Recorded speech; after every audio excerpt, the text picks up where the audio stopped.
네, 저는 본문 말씀 통해서 사랑의 표현은 관심이다라는 말씀으로 말씀 나누기를 원합니다. 여러분, 우리가 이 땅에서 상대방에게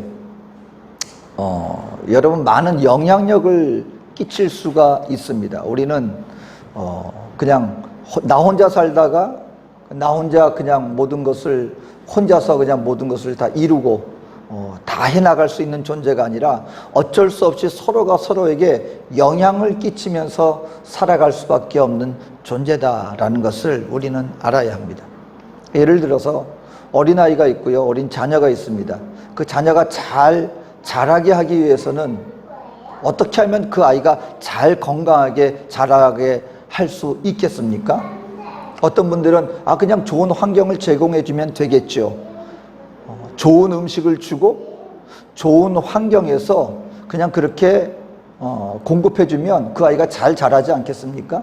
근데 여기서 그 아이가 그런 과연 부족함 없이 환경적으로 물질적으로 잘 먹고 잘 입고 좋은 환경에서 자라기만 한다면 과연 건강하게 잘 자랄 수 있겠습니까? 결코 그렇지 않다는 것이죠. 뭔가가 더 필요합니다. 그 무엇입니까? 그 부모님과 주변 사람들의 사랑과 관심입니다. 만약에 관계 속에서 그런 사랑과 관심 없이 그냥 외적인 환경적으로만 자라나가게 되면은요, 뭐가 부족해집니까? 정서가 제대로 함께하지 못한다는 거예요.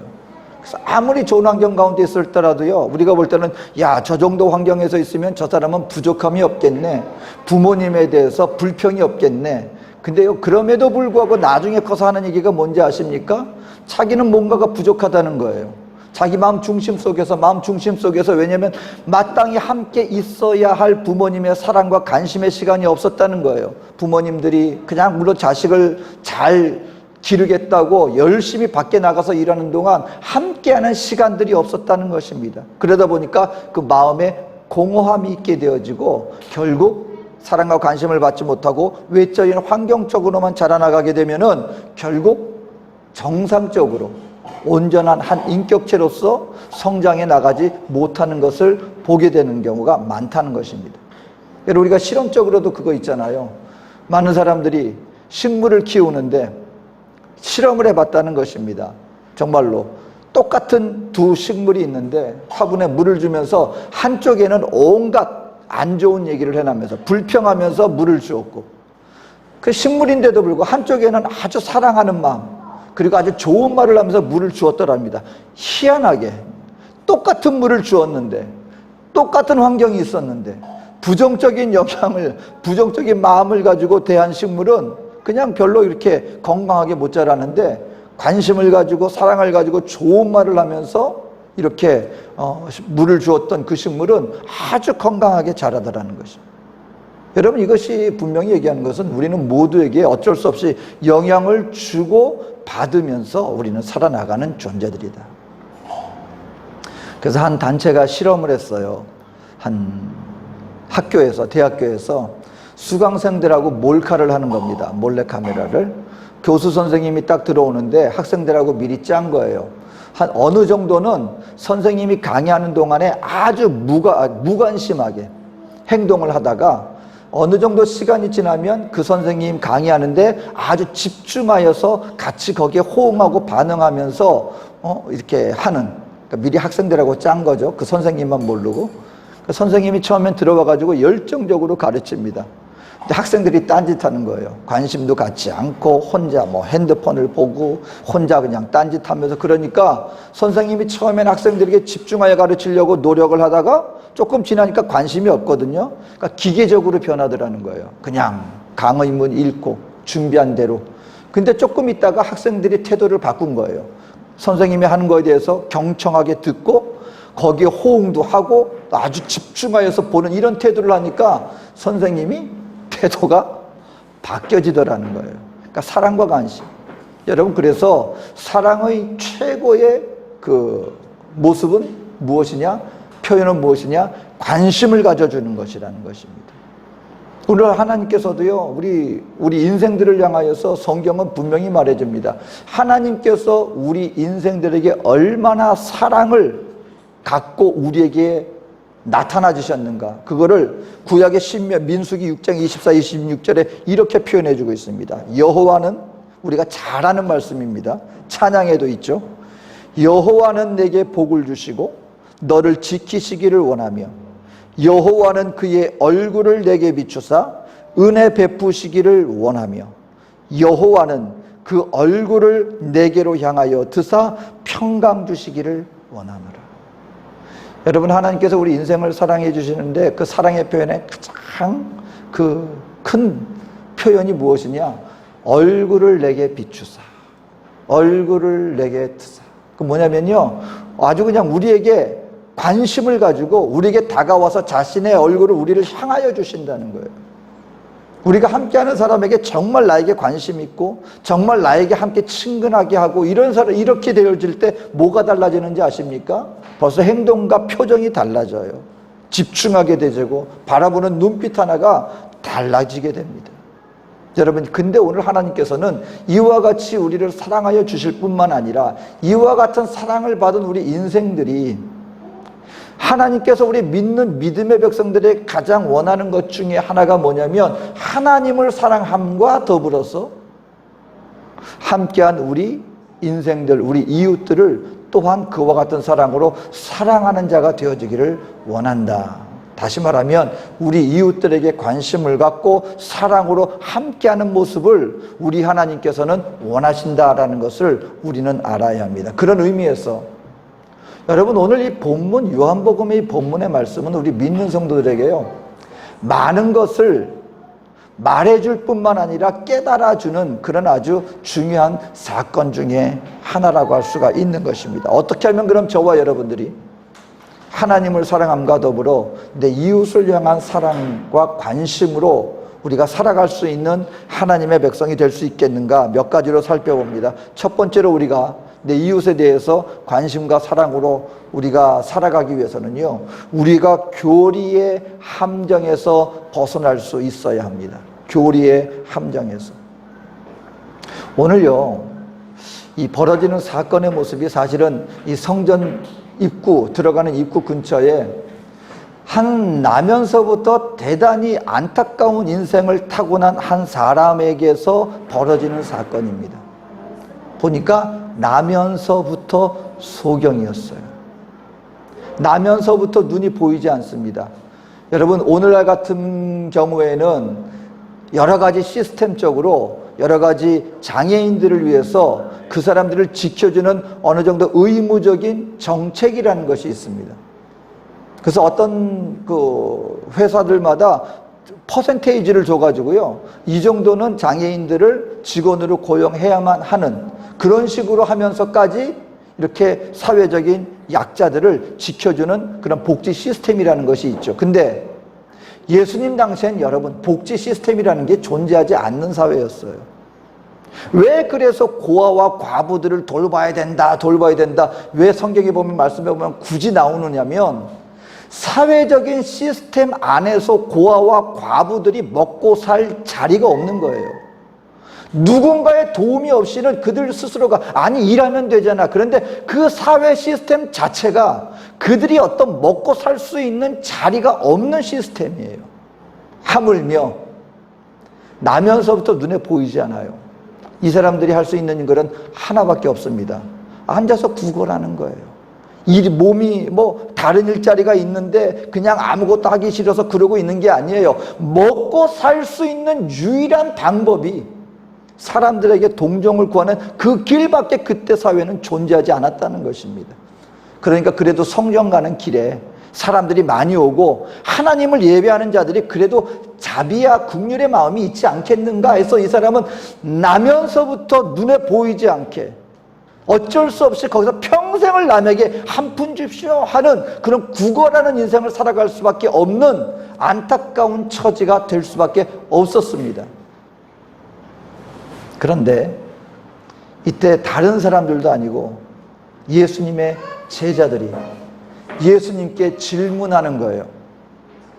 예수님, 이 사람이 날 때부터 이렇게 소경된 건 이 사람 본인의 죄 때문입니까? 이 사람 부모님의 죄 때문입니까? 여러분, 이게 나면서부터 소경이 되면, 소경된 사람들의 특징은 뭐가 발달해요? 이 청각이 굉장히 발달하죠. 제자들이 지금 그 앞에서 하는 얘기를 아마 이 사람도 뚜렷하게 듣고 있을 것입니다. 누군가에 대해서, 자신에 대해서 얘기를 합니다. 나에 대해서 얘기를 하는데 뭐에 대해서 얘기해요? 이 사람의 이 소경된 것이 이 사람 죄 때문입니까? 부모님의 죄 때문입니까? 조상님의 죄 때문입니까? 그럼 제자들이 왜 예수님께 이걸 질문할까요? 그때 유대 사회에서 소위 말하는 그 율법 학자들이 가르친 가르침의 내용이 무엇이냐면, 한마디로 말해서 외적으로 복받는 것은 하나님 앞에 잘한 사람이 복받는 거고, 그리고 이 땅 가운데 살아나가면서 그 어떤 좀 불행한 일을 당하게 되면 그건 모든 게 다 죄를 지었기 때문에 그런 것이라고 선악의 논리를 아주 그냥 명확하게 갈라놓은 그런 교리가 만연했기 때문입니다. 뭘 하다가 사업이 잘 안 됐어요? 너 하나님 앞에 죄를 지었기 때문이야. 뭐 하다가 형통이 됐어요? 아, 저 사람은 하나님 앞에 잘하는 사람인가 보다. 욥의 친구들이 그러니까 욥에게 그냥 말할 수 없는 불행이 생겼으니까 와가지고 두말하지 않습니다. 어떻게 된 거야? 왜 이렇지? 질문하지 않아요. 너 하나님 앞에 죄 지었기 때문에 지금 이렇게 된 거고, 아주 보자마자 판단하고 아예 결론을 내려버린 것입니다. 왜냐하면 그들이 가지고 있는 사상이 이 땅에서 잘 되면 무조건 하나님 앞에 잘 됐기 때문에, 저기 잘못되거나 병이 들면 무조건 하나님 앞에 잘못되었기 때문에. 여러분, 근데 오늘 예수님의 제자들조차도 이런 사상 속에 물들어 있다 보니까, 아니 이 사람이 보니까 나면서부터 불행하게 태어났네? 불행하게 태어났으면 하나님 앞에 죄를 지은 거지? 그럼 이 사람 죄 때문일까? 부모님 죄 때문일까? 조상님 죄 때문일까? 예수님은 잘 알지 않습니까? 하나님의 말씀에 대해서 우리에게 그 원인을 좀 가르쳐 주십시오. 근데 우리 하나님의 백성들이 알아야 돼요. 우리 저와 여러분들은요, 이제 어느 정도 성경 가운데서 예수님 하나님의 나라와 하나님의 사명이라는 것을 깨달아 알았다면은요, 성경은 분명히 말합니다. 너희는 이 땅의 것을 찾지 마라. 너희는 위의 것을 찾아라. 이제는 우리가 이 세상을요, 이 땅에서 우리가 잘 먹고 잘 살고 부귀영화를 누리고 건강하고 모든 사람들 앞에서 높은 지위에 있고 많은 것을 누리고, 하나님이 우리 믿음의 백성을 부른 부름의 목적이 이 땅에서의 부귀영화를 위한 것이 아니라는 것을 이제는 우리 믿는 하나님의 백성들은 알아야 한다는 것입니다. 우리는 무엇을? 이 땅에 각자의 부름받은 사명을 위해 존재하는 자들이다. 여러분, 성경 가운데 하나님의 부름받은 믿음의 백성들이 사명을 감당하기 위해서 처음부터 끝까지 다 형통한 삶을 살았습니까? 그럼 요셉은 왜 형들한테 팔려서 노예가 되었습니까? 왜 요셉은 자기가 충성되게 섬겼던 주인한테 그것도 모자라서 나중에는 죄수에 갇히는 감옥에 가게 되었습니까? 그럼 요셉은 하나님 앞에 어마어마한 죄를 지은 사람입니까?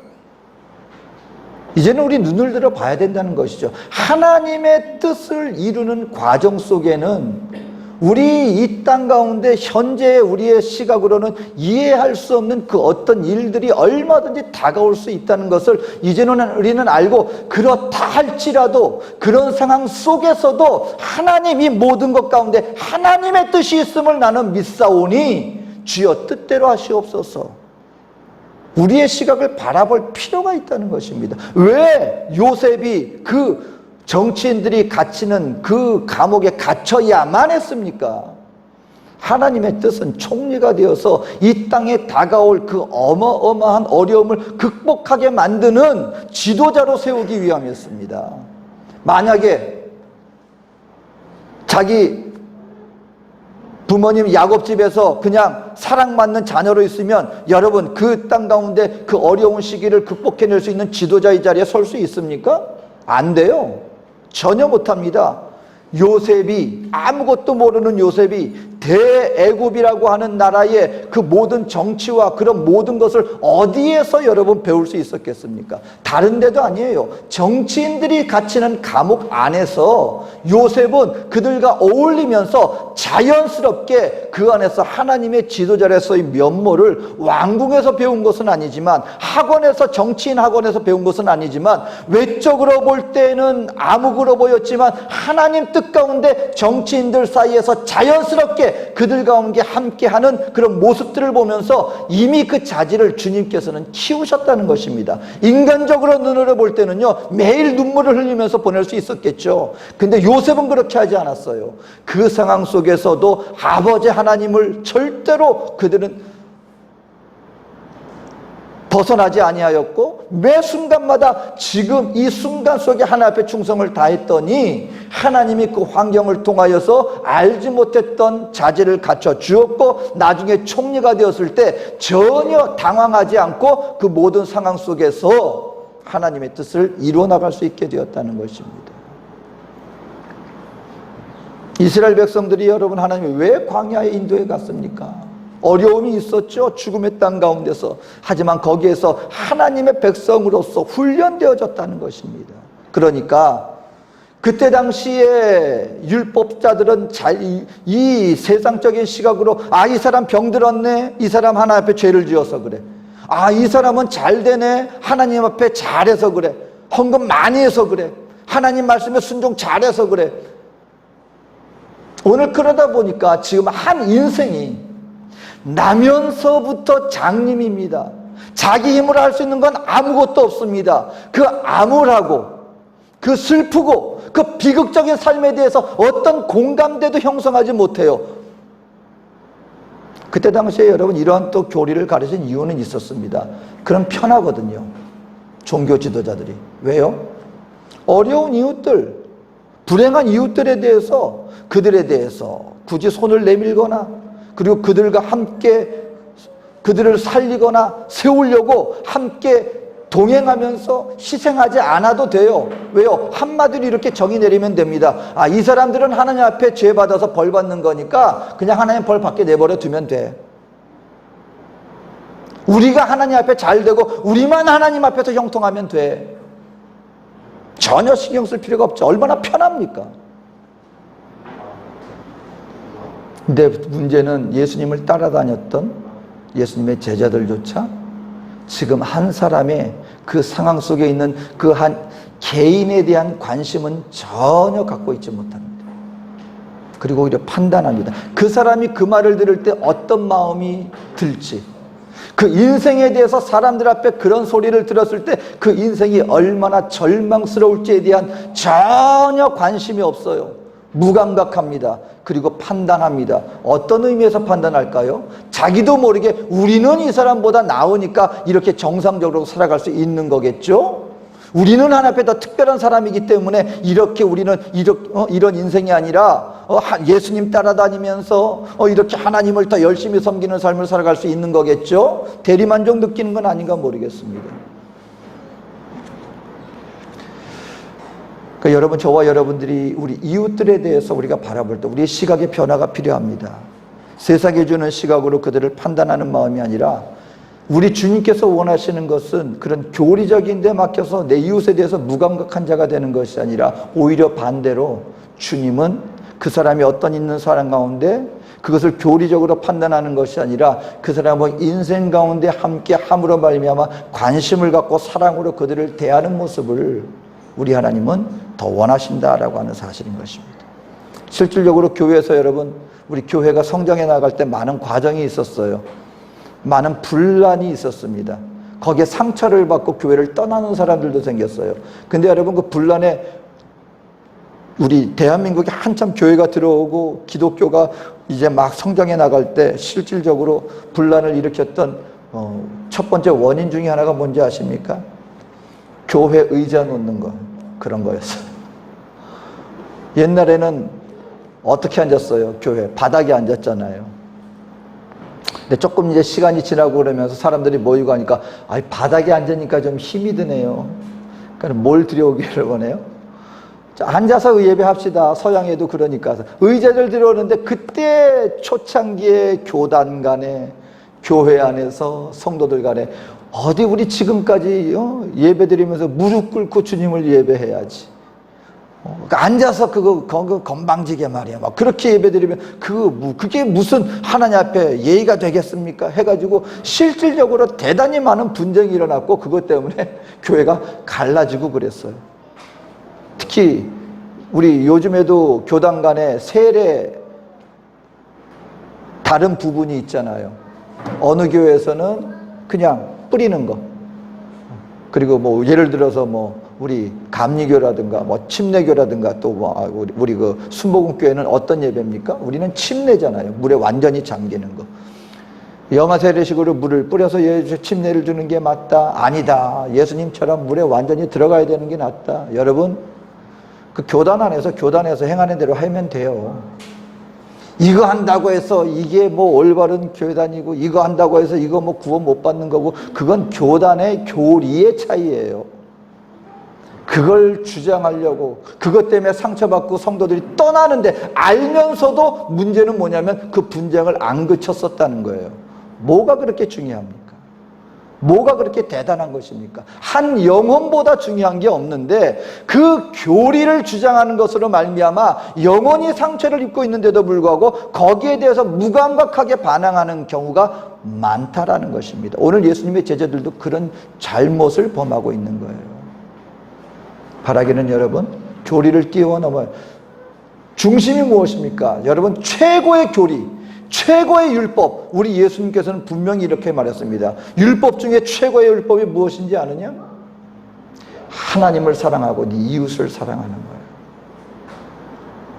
교리로 인해서 내 이웃에 대해서 마음이 다친다면, 오히려 판단하는 자세가 되어진다면 오히려 그것은 하나님 앞에 잘못하고 있는 것이다 라는 것입니다. 둘째로 우리가 이웃에 대해 관심을 갖는 그런 삶을 살아가기 위해서는 전통의 함정에서 벗어나야 합니다. 전통의 함정에서. 오늘 보니까요 14절 16절에 예수께서 진흙을 이겨 눈을 뜨게 하신 날은 안식일이라. 그러므로 바리새인들도 그가 어떻게 보고되어 있는지를 물으니 이르되 그 사람이 진흙을 내 눈에 바르매 내가 씻고 보나이다 하니 바리새인 중에 어떤 사람은 말하되 이 사람이 안식일을 지키지 아니하니 하나님께로부터 온 자가 아니라 하며. 지금요 여러분 착시 효과라고 이렇게 우리가 보잖아요. 하늘을 딱 보는데 이게 보일 수도 있고 저게 보일 수도 있어요. 그래서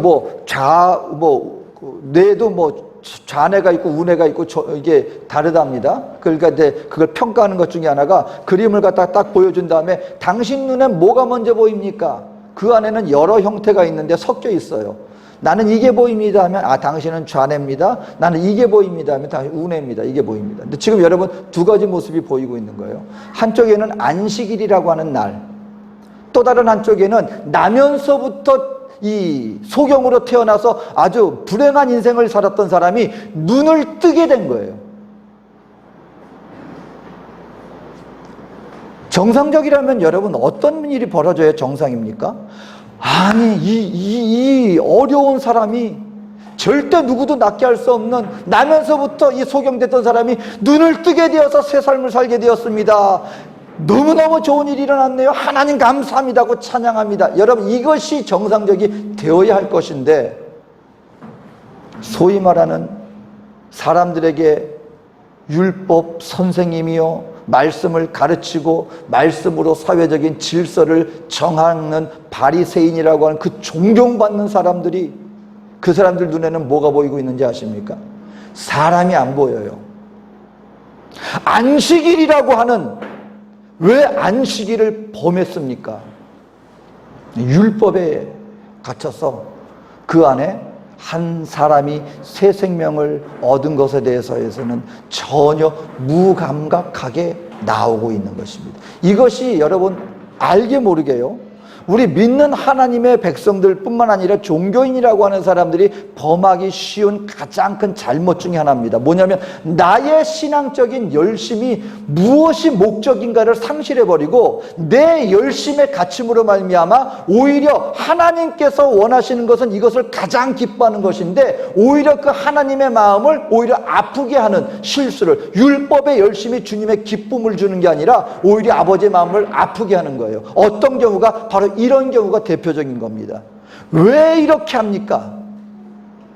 의도는 알겠어요. 하나님을 더 열심히 섬기는데 더 잘해야 되겠지요. 그 의도는 알겠어요. 하지만 그 열심이 하나님이 가장 기뻐하는 것은요, 한 사람이 살아나는 것입니다. 다른 그 어떤 시스템, 어떤 절차, 어떤 과정, 이런 외적인 것이 아니라 하나님이 가장 기뻐하는 것은 한 영혼이 살아나는 것이고, 절망했던 사람이 희망을 품는 것이고, 그리고 잘못된 삶을 살았더니 바로 돌아오는 바로 사람이 잘 되는 것입니다. 인생이 잘 되는 것이 우리 하나님이 가장 기뻐하는 것입니다. 초점은 사람이에요.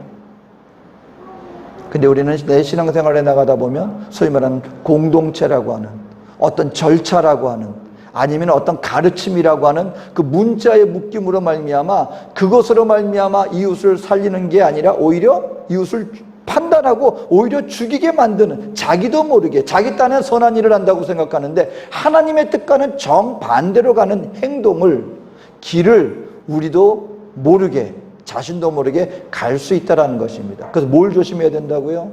교리를 아니면 전통에 거기에 얽매여서 우리가 사람에 대한 관심을 잃어버리고 있지는 않은가.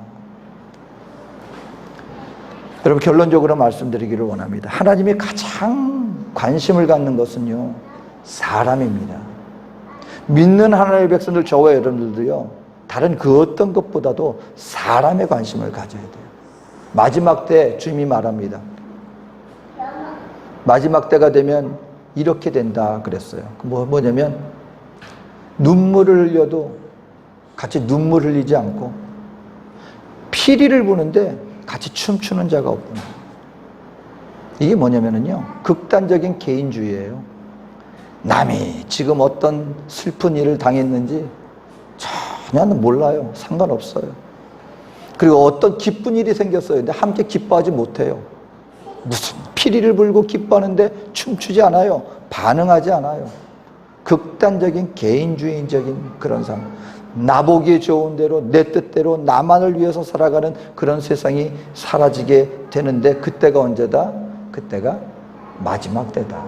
주님 오실 때가 되면 이런 극단적인 개인주의에 치우치게 된다.